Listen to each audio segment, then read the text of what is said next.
Bugün arılara glukoza yedizdirib, şəkər yedizdirib, bal düzəltdirirlər. Güya ki, bu baldır. Əslində bu tam şəkərdir.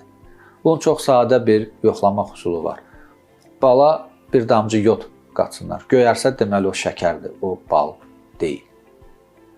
Bu bir. İkincisi də bir neçə digər üsullar var.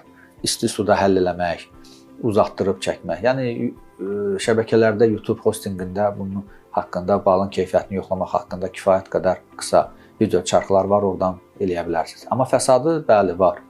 Çünki xərçəng xəstələrinə təbii bal olarsa da, amma şəkərdən hazırlanmış bal qəti qadağandır.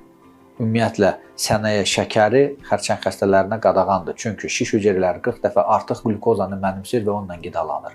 Onlarda anaerob glikoliz gedir. Ona görə də o fəsaddır, o heç yaxşı bir şey deyil, o çox pisdir.